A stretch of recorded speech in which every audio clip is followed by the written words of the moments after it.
कोई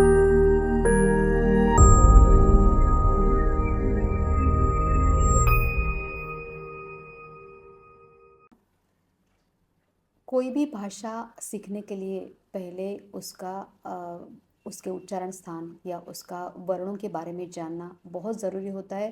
जैसे अगर हम लोगों को इंग्लिश सीखनी है तो इंग्लिश के अल्फ़ाबेट्स हम लोगों को पता होने चाहिए, ABCD। वैसे ही कोई भी भाषा सीखते वक्त उसके वर्णों के बारे में ज्ञान होना बहुत ज़रूरी है। जैसे संस्कृत सीखते वक्त उसके जो स्वर है, व्यंजन है, वो सारे पता होना बहुत ज़रूरी है। तभी हम लोग सारे पद अच्छे से याद कर सकते हैं और सारे वर्णों को याद रख सकते हैं। और ये वर्णों के उच्चारण स्थान आपको एग्जाम में भी पूछे जाते हैं। और वर्णों का जो क्रम है उसके लिए तीसरा चौथा वर्गीय व्यंजन कौन सा है, वर्गीय व्यंजन किसे कहते हैं, अवर्गीय व्यंजन किसे कहते हैं, ये आपको पता होना ज़रूरी है, क्योंकि ये सारी चीज़ें आपको संधि में आती है। जब भी हम लोग संधि का टॉपिक करेंगे तो आपको तब पता होगा चलेगा कि ये वर्णों का ज्ञान होना कितना ज़रूरी है। तो आज हम लोग सारे इस वीडियो में सारे वर्णों के बारे में, स्वरों के बारे में, व्यंजनों के बारे में जानने वाले हैं। तो चलिए शुरू करते हैं स्वरों के बारे में और व्यंजनों के बारे में जानना। तो सबसे पहले देखते हैं स्वर, जिसको हम लोग वोवेल्स बोलते हैं। तो स्वर होते हैं अ, आ, 13 स्वर है, ई, उ, ए, ऐ, ओ, औ, रू, रू और लू। ठीक है, तो ये सारे हैं स्वर। इसमें स्वरों के 3 प्रकार होते हैं। ह्रस्व स्वर यानी जिसको हम लोग को उच्चारण के लिए बहुत कम समय लगता है, उसको हम लोग बोलते हैं ह्रस्व स्वर। वो होते हैं 5। उसमें है अ, ई, उ, रू और लू। ठीक है, उसके बाद आते हैं दीर्घ स्वर, यानी जिसके उच्चारण के लिए हम लोगों को थोड़ा ज़्यादा टाइम लगता है। वो है आ, ई, उ और री। और उसके बाद आते हैं संयुक्त स्वर, यानी जो 2 स्वरों से मिलकर बनते हैं उसको हम लोग कहते हैं संयुक्त स्वर। वो होते हैं ए, ऐ, ओ, औ। अब ये कैसे बनते हैं, 2 स्वरों से बनते हैं यानी कैसे बनते हैं, तो हम लोग देखते हैं यहाँ पे। जैसे अ प्लस ई इज इक्वल टू ए, अ प्लस ए इज इक्वल टू ऐ, अ प्लस उ इज इक्वल टू ओ और अ प्लस ओ इज इक्वल टू औ। इस तरीके से हम लोग संयुक्त स्वर बनाते हैं। उसके अलावा अम और अह, यानी अनुस्वार और विसर्ग, इसको हम लोग बोलते हैं अयोगवाह। इसको हम लोग बोलते हैं अयोगवाह, अम और अह। और विसर्ग को हम लोग बोलते हैं स्वराश्रित, यानी जो हमेशा स्वरों के ऊपर आश्रित रहता है। जैसे अगर मैंने लिखा है यहाँ पे रामः, तो ह का उच्चारण करेंगे हम लोग, क्योंकि इसके पहले अ है। ठीक है, उसके बाद माला, और उसके बाद अगर विसर्ग आया हुआ है तो विसर्ग के पहले आ आया हुआ है तो हम लोग इसका उच्चारण करेंगे मालाहा। उसके बाद एक एग्जाम्पल देखते हैं। जैसे कवि के बाद विसर्ग आया हुआ है तो विसर्ग के पहले ई की मात्रा लगी हुई है तो इसका उच्चारण होगा कवि ही। फिर ए के बाद अगर आया हुआ है विसर्ग तो इसका उच्चारण होगा कवेहे। तो हमेशा ये विसर्ग जो है स्वरों के ऊपर आश्रित रहता है, इसलिए इसको कहा जाता है स्वराश्रित, यानी स्वरों के ऊपर जो आश्रित है ऐसे। तो ये तो हम लोगों ने जान लिया स्वरों के बारे में। उसके बाद अभी जानते हैं व्यंजनों के बारे में। अगर सारे के सारे व्यंजन आपको एक साथ बोलने के लिए बोलेंगे तो किसी को याद नहीं रहता है, इसीलिए उसकी सुविधा के लिए हम लोगों ने उसको वर्गों में बांटा है। जैसे क वर्ग, च वर्ग, ट वर्ग, त वर्ग और प वर्ग। हर एक वर्ग में 5-5 व्यंजन होते हैं। जैसे क वर्ग में आते हैं क, ख, ग, घ और अंग। च वर्ग में आते हैं च, छ, ज, झ और ञ। ट वर्ग में आते हैं ट, ठ, ड, ढ और ण। त वर्ग में आते हैं त, थ, द, ध और न। और प वर्ग में आते हैं प, फ, ब, भ और म। इन सबको वर्गों में बांटा गया है, इसलिए इनको हम लोग कहते हैं वर्गीय व्यंजन। इनको वर्गों में बांटा गया है, इसलिए इनको कहते हैं वर्गीय व्यंजन। हर एक वर्ग का जो लास्ट व्यंजन है, हर एक वर्ग का जो लास्ट व्यंजन है उसको हम लोग बोलते हैं अनुनासिक व्यंजन, क्योंकि हम लोग इसका उच्चारण नाक से करते हैं, नासिका से करते हैं, इसलिए इसको हम लोग बोलते हैं अनुनासिक व्यंजन। ठीक है, हर एक वर्ग का अपना अपना एक उच्चारण स्थान होता है, वो भी हम लोग देखने वाले हैं। अभी पहले देखते हैं अवर्गीय व्यंजन। जो वर्गों में बांटे गए हैं इनको हम लोग कहेंगे वर्गीय व्यंजन, और जो वर्गों में नहीं बांटे गए हैं लेकिन व्यंजन है इसको हम लोग बोलेंगे अवर्गीय व्यंजन। वो कौन से होते देख लेते हैं। वो है य, र, ल, व, स, श, श और ह। ये है अवर्गीय व्यंजन। य, र, ल, व इनको कहा जाता है अंतस्थ व्यंजन, क्योंकि इसका उच्चारण करते वक्त हमारी जीभ पूरी तरीके से कहीं टच नहीं होती है, इसलिए इसको कहा जाता है अंतस्थ व्यंजन।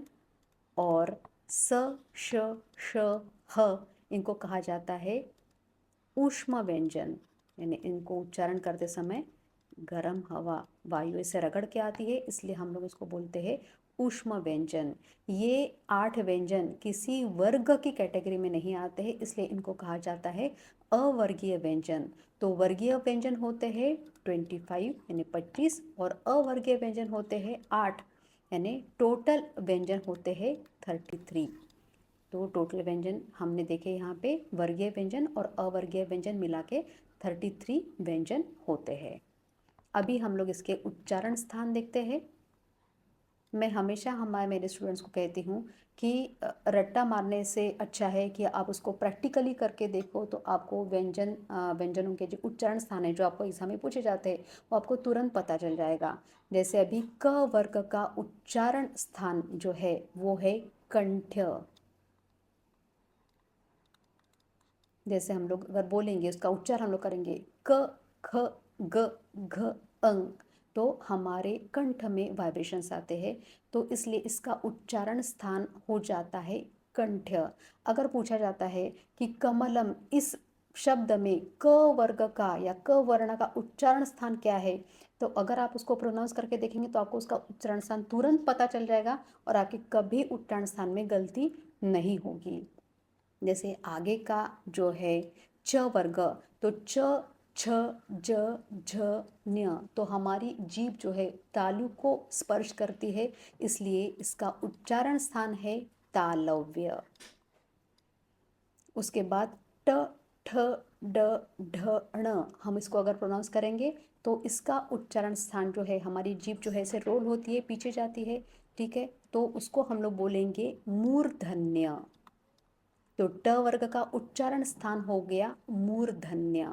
उसके बाद त, थ, द, ध, न, हमारी जीभ दांत को टच कर रही है, इसलिए इसका उच्चारण स्थान हो गया है दंत्य। और लास्ट में आता है प, फ, ब, भ, म, यानी हमारे होठ टच कर रहे हैं, इसलिए इसका उच्चारण स्थान यानी प वर्ग का उच्चारण स्थान है ओष्ठ्य।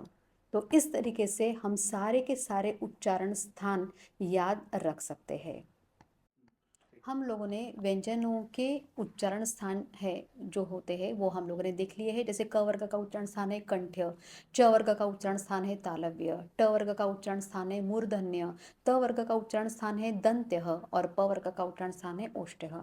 उसी तरीके से हम लोग स्वरों के उच्चारण स्थानों को भी जान लेते हैं। जैसे क वर्ग और अ, आ और ह, इनका उच्चारण स्थान होता है कंठ्य।